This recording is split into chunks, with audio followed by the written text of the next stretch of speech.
arbres, chevaux sauvages et sages, à la crinière verte, au grand galop discret dans le vent vous piaffez. Debout dans le soleil, vous dormez et rêvez. Et le dessinateur, le chasseur de bonheur, sans vous faire aucun mal, vous tire le portrait. Et vous vous réveillez, et vous le laissez faire, et même vous l'aidez. Modèles exemplaires et désintéressés. Entre l'arbre et l'écosse, une déesse de moelle, et de chair, et d'eau fraîche, et de sève de printemps, et de rêve d'été. Une reine souterraine, une dryade heureuse, chante sa chanson. Logés à la même enseigne de la vie et de la mort, vous et moi, et ces arbres, et Ribemont de Seigne, aujourd'hui vivons encore. Mais les dents de scie de la scierie crient toujours de plus en plus fort. La sciure sur l'herbe, aussi bien que le sang, fait tache dans le décor. Mais il n'y a pas que la terre qui tourne, d'autres astres, d'autres arbres, d'autres êtres peut-être. Et peut-être que sans le savoir, Georges Ribemont dessaigne dans ses dessins, et quelque part leur interprète. En argot, les hommes appellent les oreilles des feuilles. C'est dire, comme ils sentent, que les arbres connaissent la musique. Mais la langue verte des arbres est un argot bien plus ancien.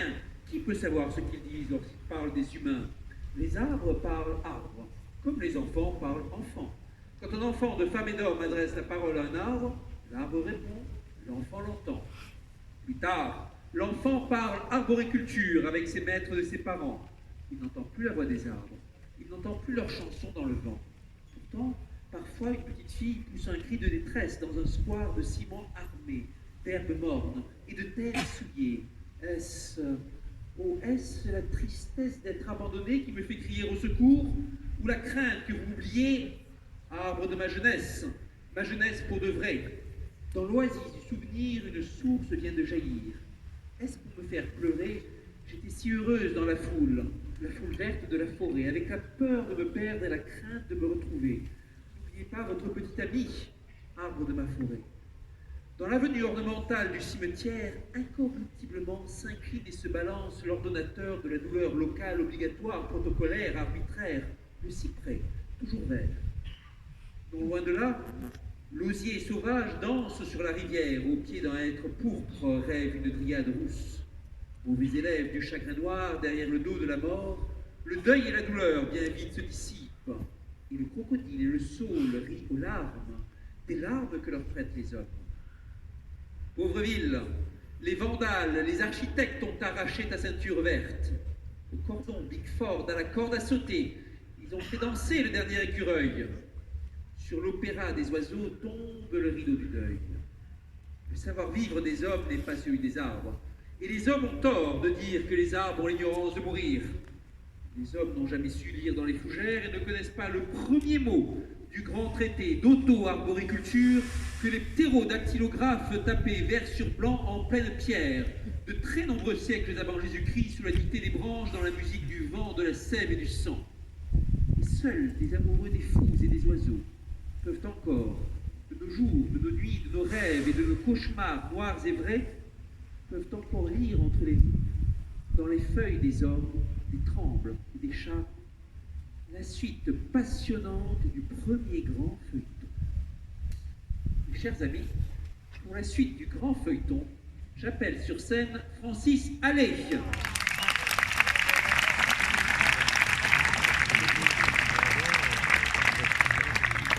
Francis Allais, on en parlait tout à l'heure avec Raymond, avec Claudine, c'est un peu le grand monsieur des arbres. Botaniste, biologiste, spécialiste de l'écologie des forêts tropicales, de l'architecture des arbres. Il a dirigé les missions scientifiques du Radodécime sur les canopées des forêts tropicales pendant plusieurs décennies. Il a été à la manœuvre pour défendre les forêts primaires, pour plaider leur cause des arbres en général, plaidoyer pour l'arbre, plaidoyer pour la forêt tropicale.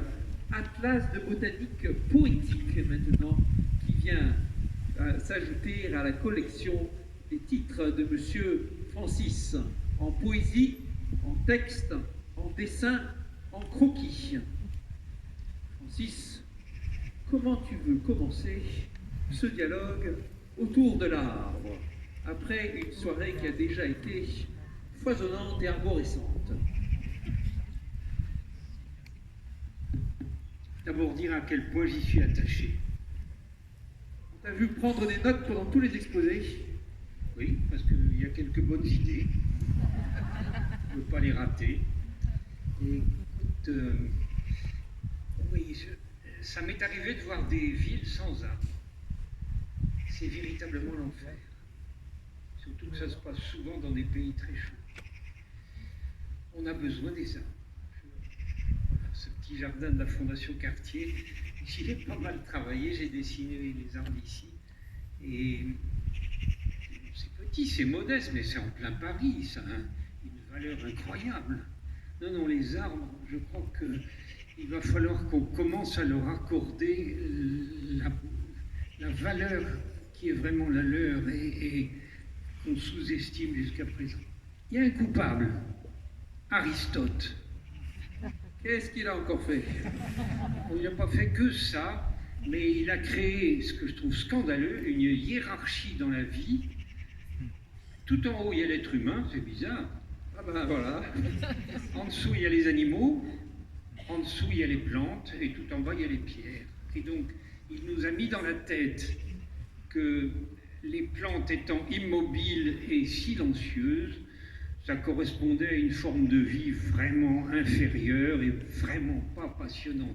Et ce type-là, tu vois, il a eu une telle influence sur notre civilisation qu'encore maintenant, nous sommes des héritiers de ces vieux Grecs et on méprise les plantes. Ici, ce soir, à la Fondation Cartier, on ne méprise pas les plantes. On les respecte. Oui, mais excuse-moi, c'est pas représentatif de l'ensemble de la population mondiale. Moi, je vis dans les forêts On va tropicales. demander l'indépendance. Où je vois des... Non, non, les destructions forestières, c'est quelque chose de monstrueux. Ça me soulève le cœur. C'est comme un viol. Et ça rapporte de l'argent en plus. Non, c'est dégueulasse.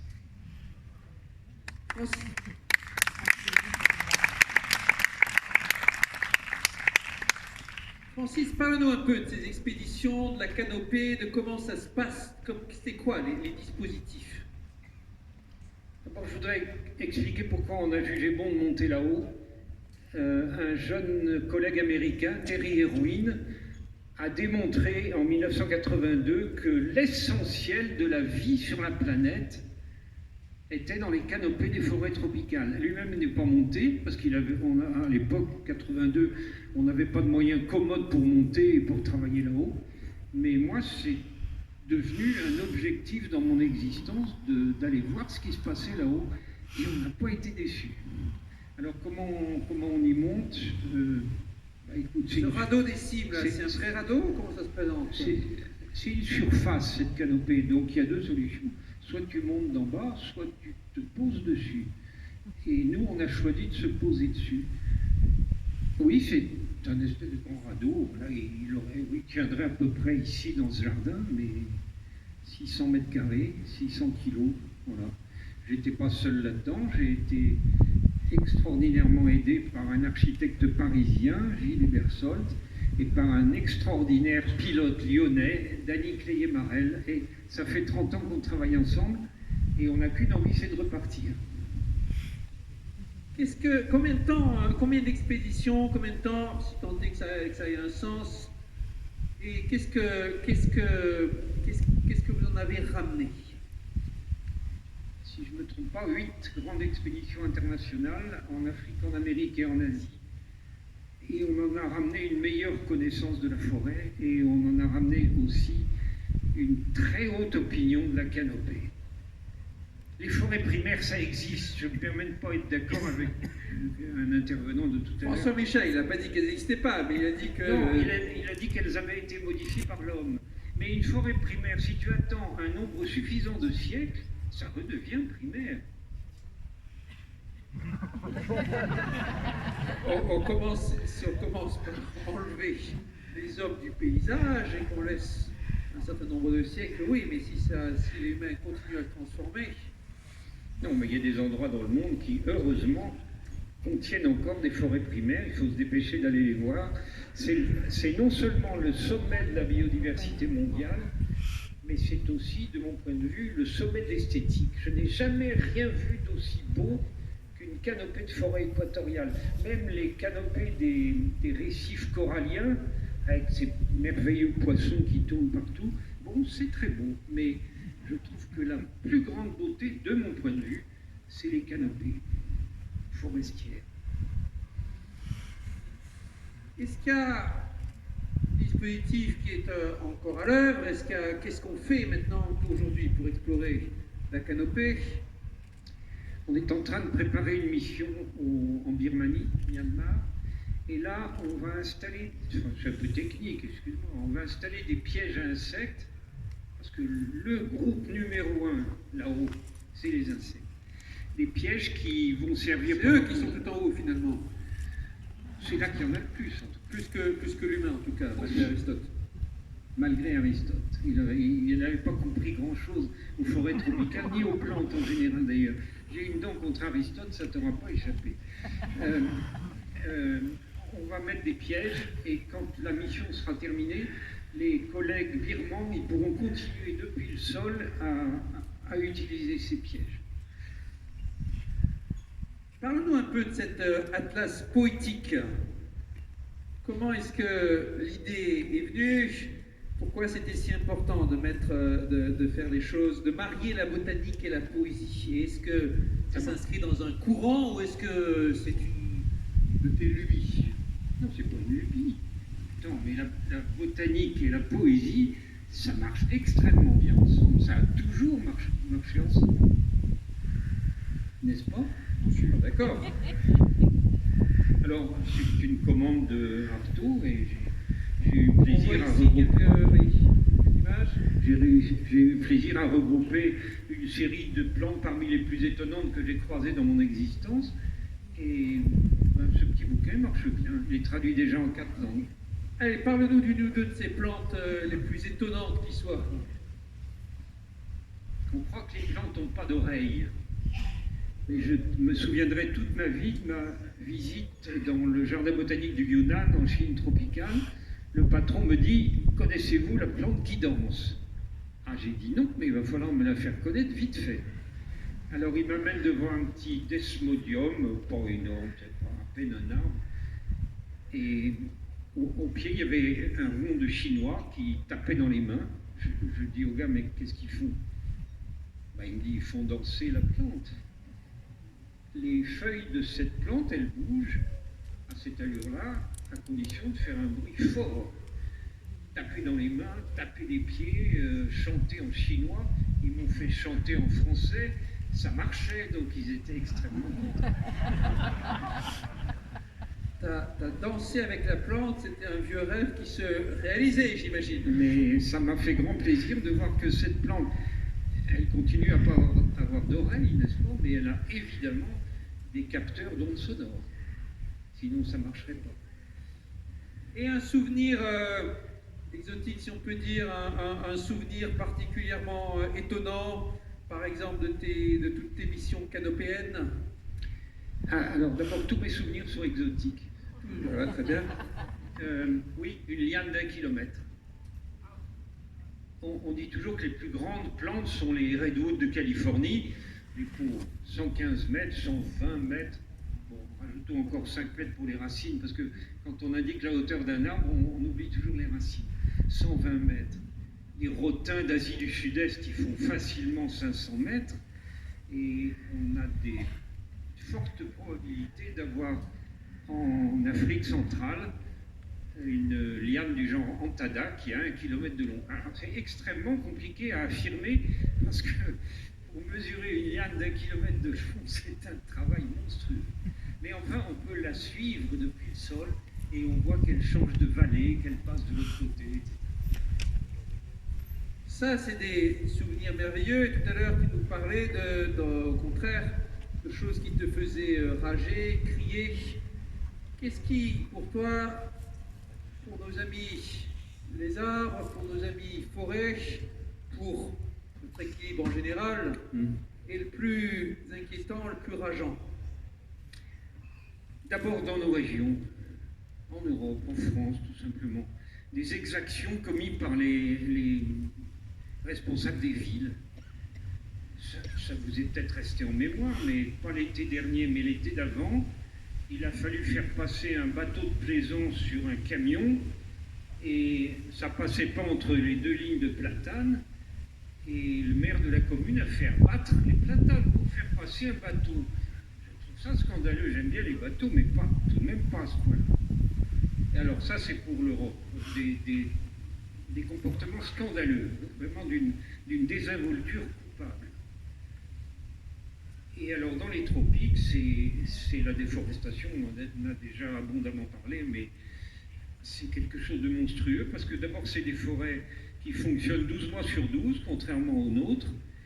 C'est des forêts qui contiennent l'essentiel de la biodiversité terrestre, bien plus que les forêts d'Europe, et c'est aussi des sols très fragiles qu'il importe de ne jamais mettre sous le climat général. Il faut une couverture forestière, sinon les sols disparaissent.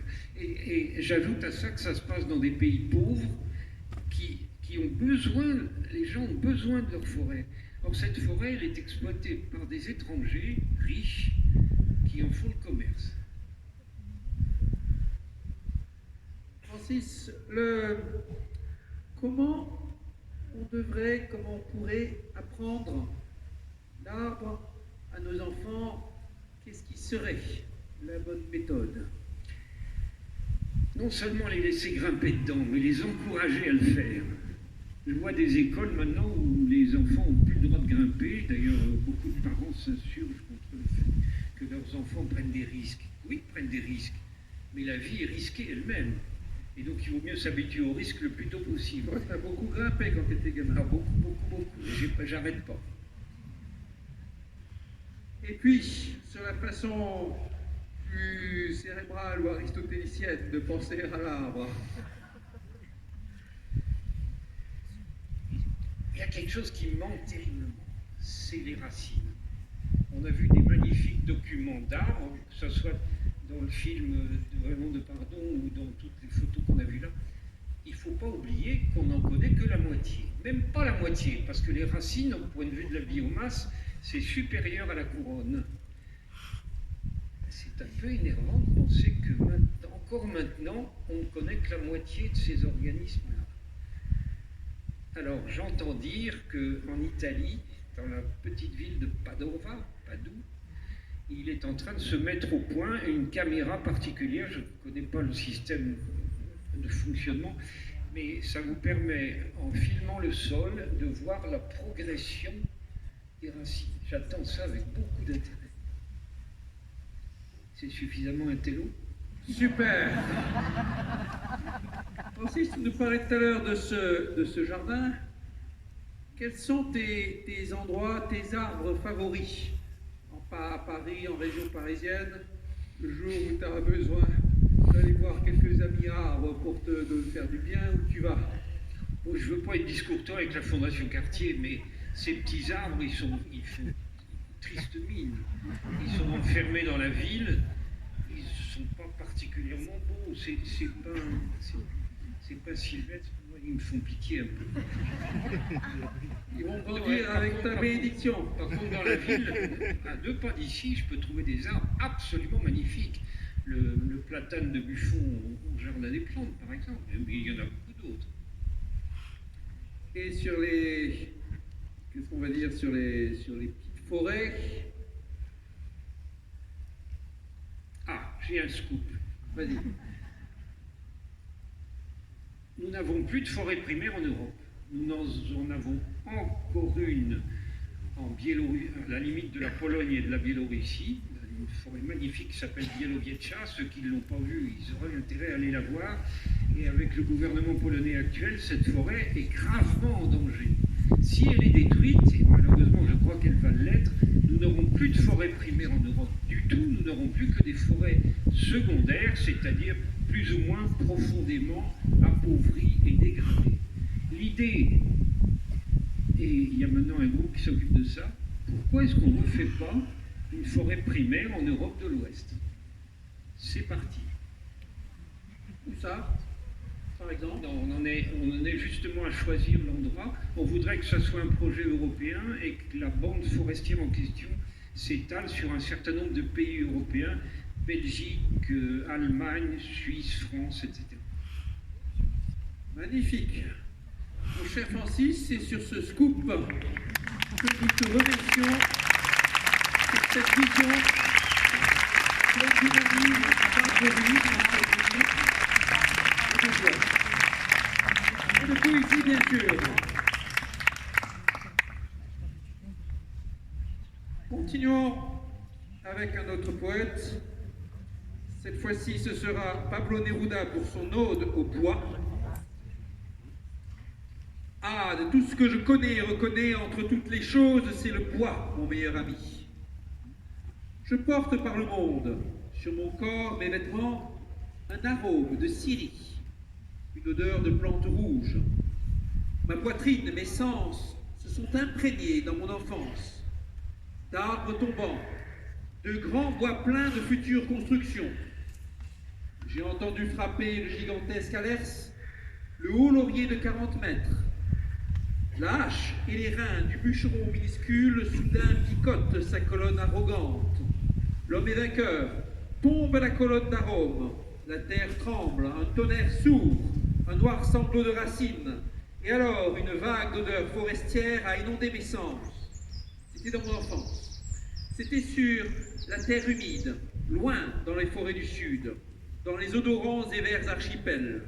Avec moi naissaient des poutres, des traverses épaisses comme le fer, des planches minces et sonores. La scie grinçait en chantant ses amours d'acier. Son fil aigu hurlait, le lamento métallique de la scie coupant le pin de la forêt, comme mère en travail, donnant le jour en pleine lumière, et la forêt, déchirant les entrailles de la nature, mettant en bas des châteaux de bois, des demeures pour l'homme, des écoles, des cercueils, des tables, des manches de hache. Tout là-bas dans la forêt dormait sous les feuilles mouillées. Voilà qu'un homme commence, tordant la taille et levant la hache, à picoter la pure solennité de l'arbre. Et celui-ci tombe.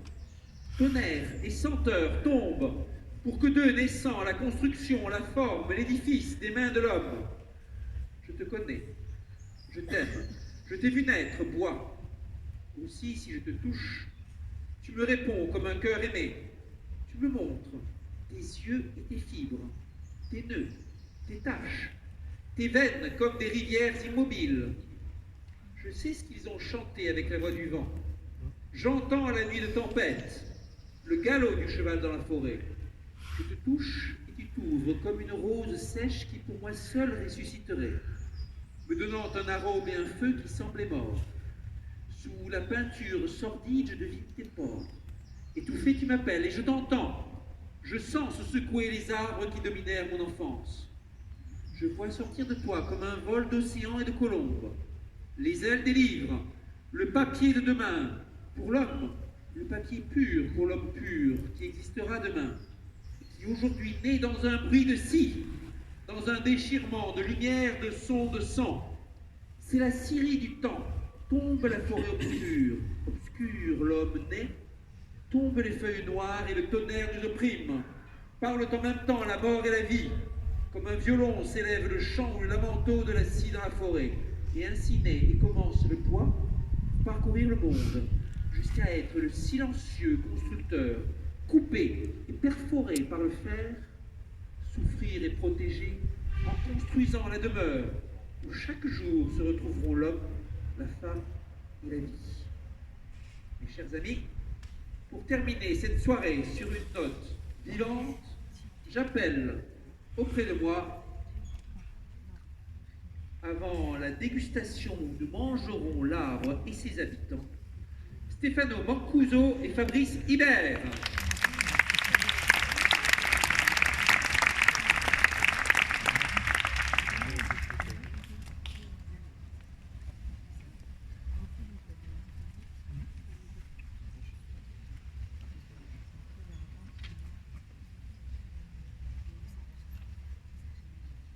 Oui, nous allons avoir avec Stefano la touche internationale de cette soirée et notre petite touche d'italien aussi. Ça aurait été bien triste si nous n'avions fonctionné qu'en français. Pour ceux, celles qui souhaitent les casques les aidant à se connecter, n'hésitez pas à demander, chers amis, même si l'on sait bien que le français et l'italien sont si proches qu'on peut dire qu'ils sont des dialectes l'un de l'autre. Stefano Mancuso, biologiste italien, professeur à l'université de Florence, étudie le comportement des plantes au sein d'un laboratoire de neurobiologie végétale qu'il a fondé en 2005, menant des recherches sur la sensibilité des plantes et la communication dans le monde végétal. Parmi ses ouvrages, La révolution des plantes ou encore L'intelligence des plantes. Fabrice Hibert, figure majeure de l'art contemporain français, avec un travail proliférant, plein de ramifications, c'est le cas de le dire. Fabrice mêle les dessins à la peinture, les installations, les vidéos, intervient sur la forme, les comportements, les organisations, et des propositions qui bousculent notre façon de concevoir les organisations et les formes. Tout à l'heure, Fabrice est l'un des concepteurs du repas qui va s'en suivre. Fabrice, comment est-ce que tu as abordé ce thème de l'arbre pour ce soir? Alors, en fait, il y a plusieurs éléments. D'abord, l'arbre, c'est une figure qui représente une façon de penser. Et puis, moi, je suis né dans la campagne en Vendée, et j'ai petit à petit fait en sorte. Enfin, l'arbre que je voyais quotidiennement était pour moi la figure essentielle par rapport à une façon de penser, une façon d'être, tout ça. Mais en fait, je voulais aussi construire ce qu'il y avait entre les arbres, ce qu'il y avait peut-être un artifice qu'il y avait dans. C'est pour ça que je fais des œuvres d'art. Et petit à petit, de cet endroit où je suis né, je l'ai acquis il y a quelques années quand j'étais étudiant. J'ai voulu acheter le paysage pour pouvoir manger le paysage. C'est pour ça que cette soirée continuera par ce moment de dégustation de ce paysage. Et en fait, cette vallée que j'ai acquis quand j'étais étudiant, je voulais l'acquérir pour protéger mes parents et pour que mes parents soient protégés à l'intérieur d'une agriculture qui était industrielle, qui commençait à se développer, et dans un endroit, la Vendée, qui avait été déforesté au début du 19e siècle. Donc toute cette transformation du paysage, je voulais un peu la remettre, donc refaire une forêt complètement inventée, reconstruite. Donc j'ai semé sur ce 1 km² des centaines de milliers d'arbres avec des graines que j'ai déposées dans des sillons que j'ai fait avec mon père. C'était un moment très important de mon travail qui lie mon travail à un paysage que je suis en train d'inventer en fait. Là on voit d'ailleurs un tableau qui représente mon paysage biographique. C'est une invention que j'ai créée il y a une petite dizaine d'années, ou en 2013 exactement, 2012-2013, qui représente de gauche à droite ma vie.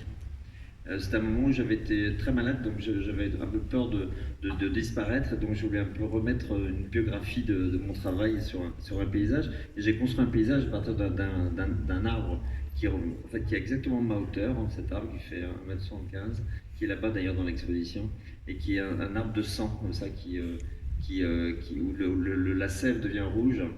Et en fait, le paysage, je ne savais pas si j'allais faire un arbre, un horizon, une rivière, de géologie. Et petit à petit, j'ai dessiné tous les éléments de mon travail les plus importants. Donc, ma première œuvre, c'est le mètre carré de rouge à lèvres. Donc, c'était mon tout premier tableau quand j'avais 19 ans. Je dessinais la lune aussi, sous un grand chêne, dans la vallée d'ailleurs. Et tous ces éléments ont conçu le paysage petit à petit, qui finissent par le carré rouge avec un rond blanc, vous voyez, qui est le point de non-retour où je suis en ce moment. Tu es en ce moment Dans un point de non-retour, absolument. D'accord. On voit avec toi perpétuelle façon de vouloir réimaginer, repenser et s'approprier, devenir le paysage en l'occurrence, l'arbre. Mais bien sûr, je pense que le paysage on l'invente aussi parce qu'on invente aussi des façons de le voir. Donc le paysage n'existe pas d'emblée, il est forcément inventé par nous. Même la nature, on l'a inventée pour qu'elle nous fasse peur, pour qu'elle nous englobe, et puis elle n'a pas besoin de nous en fait, finalement, si on réfléchit. Stefano, avec Fabrice, on entend parler d'art, on se plonge dans ce paysage, on se l'approprie. Avec tes recherches, on a l'impression que l'arbre devient plus proche de nous que ce qu'on imaginait. C'est comme si finalement on se le représentait d'une façon beaucoup plus centrale, communicante, avec quelque chose qui s'apparente à de la mémoire, quelque chose qui évoque de la conscience. C'est quoi cette nouvelle façon de voir l'arbre qui se fait jour? Beh, innanzitutto, quando parliamo delle piante, dobbiamo ricordare che stiamo parlando in verità dell'intera vita. E questa è una cosa che spesso ci sfugge, cioè noi vediamo tutta la vita dalla nostra posizione, dalla posizione umana o al massimo animale, e ci sfuggono i numeri. Noi animali, tutti quanti insieme, quindi non uomini, pesci, mammiferi, insetti, siamo lo 0,3% della biomassa del pianeta, cioè se potessimo pesare tutto quello che è vivo, lo 0,3% è fatto da animali, il resto della vita, l'85% è fatto da piante. Ora, è buffo, è strano che noi abbiamo guardato e ci ispiriamo soltanto a come noi siamo costruiti, a come noi siamo fatti, e ignoriamo completamente di fatto come è fatta la vita, come è costruita la vita. Allora, queste piante che noi ignoriamo e che riteniamo essere passive, non in grado di sentire l'ambiente, non in grado di risolvere problemi, in una parola non intelligenti, lo facciamo perché le guardiamo come se fossero degli animali con degli handicap. Quindi non hanno, per esempio, come facciamo noi a capire se un essere vivente ha delle funzioni? Se ha degli occhi, vede, se ha dei polmoni, respira, se ha un cervello, ragiona. Allora, le piante, sono organi che sono posseduti soltanto dallo 0,3% della vita.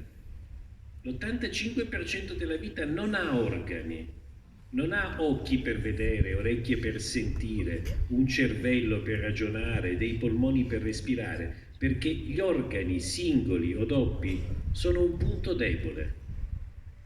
Immaginate se un albero come questi della Fondazione Cartier avessero un cervello, o due polmoni, o un cuore. Il primo bruco, il primo insetto che ne facesse un buco nel cervello la ucciderebbe. E questo è il motivo per cui le piante non hanno organi singoli o doppi, non perché non hanno le funzioni, ma perché hanno un modo completamente diverso di funzionare, cioè hanno diffuso le loro funzioni sull'intero corpo. Allora, come dire, noi, quando Francis prima ci ricordava dell'errore di Aristotele, quindi dell'averci messo in cima a questa piramide, io mi immagino sempre dei biologi di un altro pianeta che ci studino, no? E che si facciano delle grandi risate vedendo questa specie che è appena apparsa sul pianeta, che in un numero ridicolo di anni è riuscita a distruggere il suo habitat e che della sua estrema piccolezza guarda al resto invece delle specie viventi dall'alto dicendo noi siamo meglio. Questa è una cosa sempre che mi fa sempre molto, molto sorridere. Noi dovremmo iniziare innanzitutto ad essere ovviamente più umili come ci meritiamo essere, e poi dovremmo iniziare a guardare le piante come degli esseri diversi, non in comparazione a noi, non guardando ciò che non abbiamo noi, cioè le piante mancano di questo, di quest'altro, e quindi sono diverse da noi. No, dobbiamo vederle come degli esseri completamente diversi, con una loro evoluzione. Allora, quando le guardiamo in questa maniera, ci accorgiamo che le piante sono per esempio molto più sensibili degli animali. Questa è una cosa che sembra paradossale. En quel sens? Nel senso che riescono a percepire tutto ciò che sta intorno a loro con un dettaglio superiore agli animali.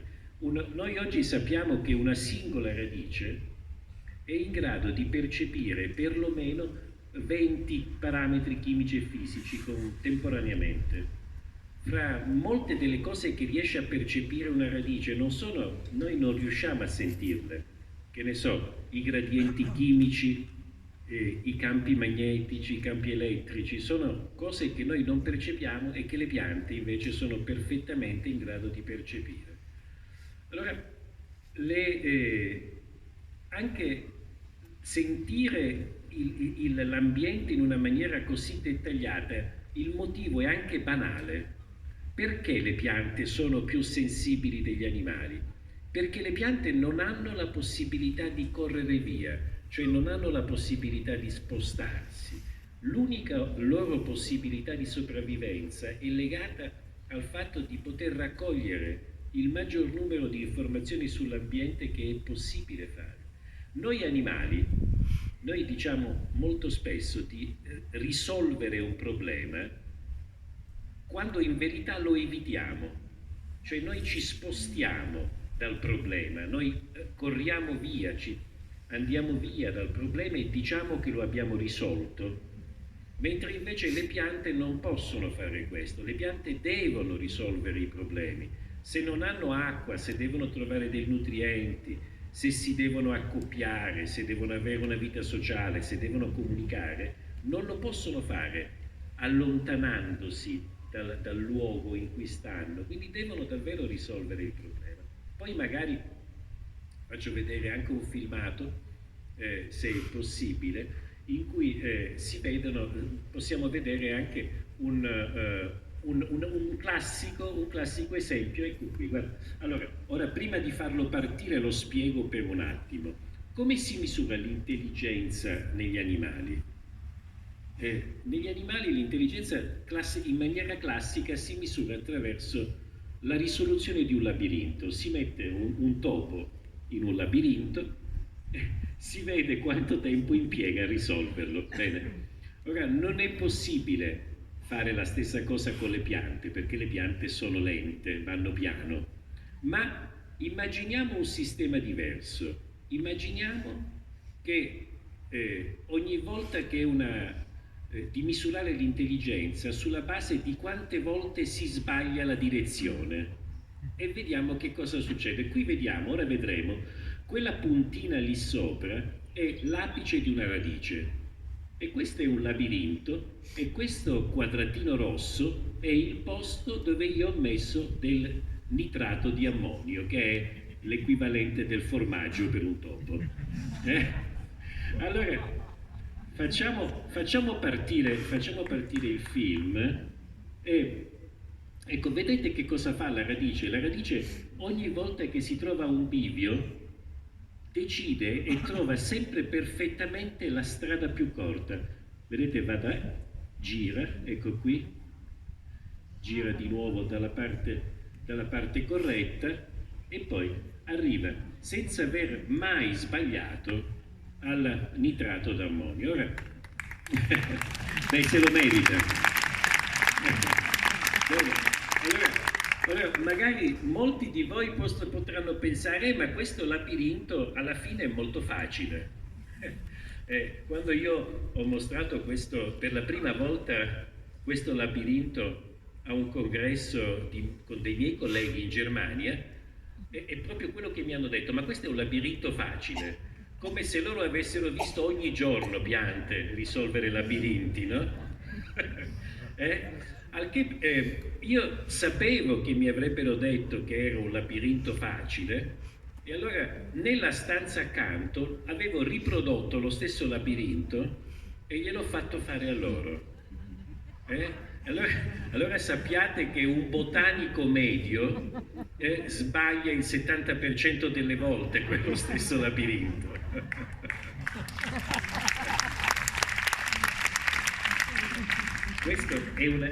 Questa per me è intelligenza in maniera non diversa da quella degli animali.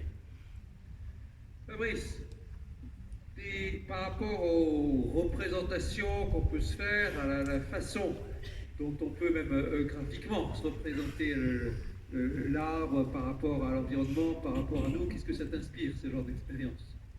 J'adore les sciences, mais je pense qu'à chaque fois qu'on pense quelque chose, on essaie de figurer la pensée, en fait, ça donne une forme d'arme qui peut être, que j'espère trop, en fait, qui donne des milliers de sortes de formes d'arbres différentes, et puis je pense qu'après on peut trouver ces formes d'arbres dans la nature.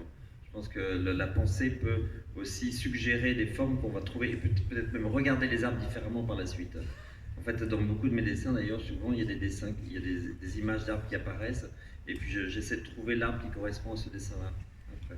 Par exemple, ici, il y a un tableau dans lequel il y a des dessins en dentelle, les arbres en dentelle, les arbres qui marchent, les arbres qui sont poreux, des arbres qui s'embrassent, des choses comme ça. Et en fait, tous ces arbres-là, en fait, ils existent dans la nature. Et je pense que chaque arbre, tous les arbres sont différents, comme nous tous, d'ailleurs, on est tous différents. Je pense qu'il y a bien plus d'arbres qu'on peut imaginer, en fait.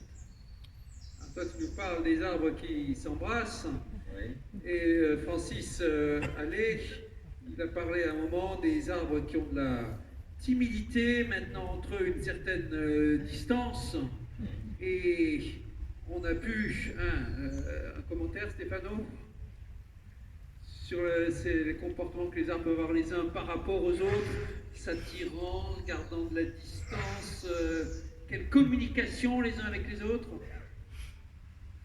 Sì, la timidezza delle chiome che è una cosa, proprio una scoperta di Francis, è una cosa molto, molto particolare in alcuni gruppi di pini soprattutto, lo si trova molto frequentemente. Allora, è chiaro che le piante, essendo degli esseri stanziali, hanno necessità di avere un loro ambiente proprio e quindi tendono a difenderlo in maniera abbastanza agguerrita. Però c'è una differenza fondamentale, anche di nuovo, con noi animali.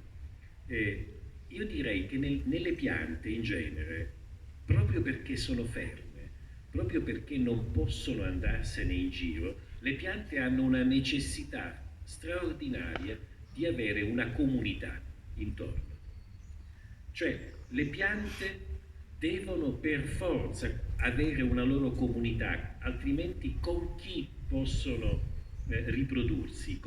Hanno necessità di difendersi insieme, hanno necessità anche di scambiarsi informazioni e nutrienti insieme. Quindi nella storia dell'evoluzione l'enfasi negli animali è sempre stata sull'individuo, l'accento è sempre sull'individuo, è l'individuo che deve risolvere il problema. Nelle piante è sempre il gruppo, le comunità sono fondamentali, allora, e agiscono spesso insieme. Allora ho preparato, sembra quasi che io sapessi che domande mi avresti fatto, e ho preparato un secondo film, un secondo filmato. Allons-y pour notre film. Eccolo, qui abbiamo delle piante che devono risolvere un problema strano. Vedete, c'è un vetro e un peso sopra. Ecco, per risolvere questo problema non è facile, bisogna che le piante lavorino in sincronia. Guardate come spostano il peso dall'una all'altra. Si vede bene? Vedete, spostano tutti quanti il peso dall'una all'altra e poi alla fine riescono a risolvere questo problema. Ecco, questo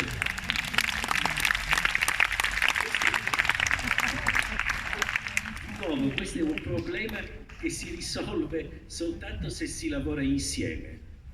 Se ognuna di quelle piantine fosse cresciuta o avesse spinto semplicemente verso l'alto, non si sarebbero mai liberate. È la stessa giusto per far capire quanto la differenza, il sistema di intelligenza sia diverso. Io ho messo i miei ricercatori in una situazione del genere, cioè li ho messi dentro una scatola in cui potevano soltanto alzare mezzo metro di mano e dovevano liberarsi da un peso.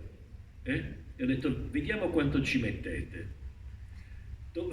Dopo 2 ore hanno detto o ci fai uscire o chiamiamo la polizia, ma non riuscivano a uscire, cioè loro non riuscivano a capire, non sono riusciti a risolvere quel problema delle piante, cioè che dovevano piegare il peso in maniera sincrona da una parte. Quindi la comunità è fondamentale. Quelques expériences qui sont recensées dans le catalogue de l'exposition, avec une petite chronologie. 1983, Jack Schultz et Ian Baldwin, première démonstration de l'existence d'une communication entre les arbres. Les signaux chimiques émis par un peuplier et un érable sont captés par des arbres voisins. 1990, Wouter van Hoven démontre que lorsqu'un acacia est attaqué par des herbivores, il devient toxique en 20 secondes, émettant un gaz volatile, l'éthylène, qui avertit les autres acacias du danger afin qu'ils déclenchent à leur tour leur système de défense, une surproduction de tanins rendant toxique la digestion des plantes. Tu confirmes tout ça, Stefano? Sì, è vero. 2008, Yoshiharu Saito montre que les arbres sont sensibles à l'avance au tremblement de terre. Établit une équation associant l'intensité de la perturbation bioélectrique avec la distance entre l'épicentre du séisme et l'emplacement de l'arbre. 2009, à Florence, un certain Stefano Mancuso compare les potentiels d'action spontanément produits dans l'apex des racines à ceux qui sont produits par notre cerveau. Tu peux détailler un petit peu de quoi il s'agit exactement? Dunque, nell'apice radicale, cioè quindi proprio nella punta estrema della radice, che è l'unica parte veramente attiva della radice, perché tutto il resto, come dire, è un sistema di conduzione, questa punta attiva, che è molto piccola, 1-2 millimetri, è il luogo che sente le informazioni del suolo e deve decidere in un certo senso dove andare. Immaginate una radice, non può agire automaticamente. Pensate a una radice, a un certo punto si trova con l'acqua a destra, l'azoto a sinistra, il potassio di dietro, davanti una pietra. Dove va? Deve prendere una decisione, quindi deve raccogliere le informazioni e quindi deve avere tutti quei recettori che servono a raccogliere le informazioni e poi deve avere qualche cosa in cui questa informazione, diciamo, viene trasformata in un output, in un risultato. Per quello che abbiamo scoperto noi è che c'era un luogo molto piccolo, ancora più piccolo della radice, in cui straordinariamente si producevano tanti potenziali di azione. I potenziali di azione sono quella cosa che si forma nel nostro cervello e che permette la comunicazione fra neuroni. E quindi era, diciamo, una cosa molto suggestiva, perché si producevano tanti potenziali di azione in continuazione. Ora è una cosa, diciamo, un pochettino tecnica, ma senza che ci fosse alcuna sollecitazione, ma naturalmente, spontaneamente si formavano potenziali di azione.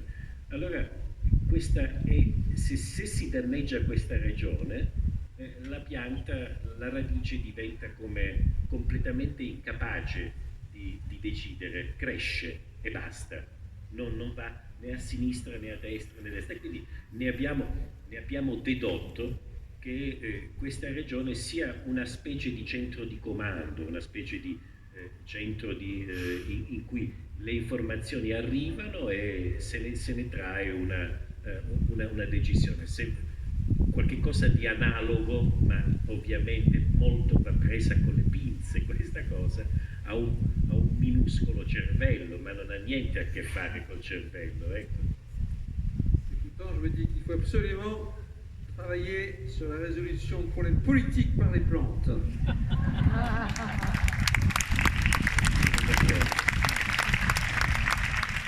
Fabrice, quelques mots pour nous présenter le repas de ce soir? Alors, le repas ce soir, le principe est très simple, c'est de manger tout ce qu'il y a, enfin de goûter tout ce qu'il y a entre de l'intérieur de l'arbre jusqu'à ce qu'il y a à l'extérieur. Donc avec Subio, on a fait un menu avec des sucs d'arbres, des insectes, des fruits et des escargots que vous allez pouvoir déguster tout le long de la soirée. Voilà. L'insecte, aucun n'a été maltraité. Mais en fait, vous savez qu'il n'y a que 5 insectes qu'on peut manger en Europe, en fait. Les autres sont immangeables pour le moment. Quels sont ces 5 insectes? Là, il n'y en aura que 3 ce soir, mais vous allez découvrir. Des D'accord. vers, des criquets, des fourmis. Superbe. Donc il fallait bien sur l'arbre, il y a autre chose que des insectes. Il y a aussi Bien sûr, bien sûr. des fruits et des C'est et pour des ça qu'on a escargots. bien dit manger l'arbre et ses habitants. Voilà, absolument. Très bien, très bien, très bien. Bon appétit. Merci beaucoup. Merci Stéphano, merci Fabrice. Chers amis, on a commencé avec Giono et c'était de la conception. On va finir avec Giono et ça sera cette fois sous l'angle du sacrifice avec un petit extrait du roi sans divertissement, le hêtre. Le hêtre de la... Et puis qui nous parlera aussi de l'arbre avec ses habitants. Le hêtre de la Syrie était d'une carrure et d'une étoffe qui le mettait à 100 coudées au-dessus de tous les autres arbres, même de tous les autres arbres réunis. Son feuillage était d'un dru, d'une épaisseur, d'une densité de pierre, et sa charpente, dont on ne pouvait rien voir, tant elle était couverte et recouverte de rameaux plus opaques les uns que les autres, devait être d'une force et d'une beauté rares pour porter avec tant d'élégance tant de poids accumulé. Il était surtout pétri d'oiseaux et de mouches. Il contenait autant d'oiseaux et de mouches que de feuilles. Il était constamment chargé et bouleversé de corneilles, de corbeaux et d'essaims. Il éclaboussait à chaque instant de vols de rossignols et de mésanges. Il fumait de bergeronnettes et d'abeilles. Il soufflait des faucons et des tampes. Il jonglait avec des balles multicolores de pinsons, de roitelets, de rouge-gorge, de pluviers et de guêpes. C'était autour de lui une ronde sans fin d'oiseaux de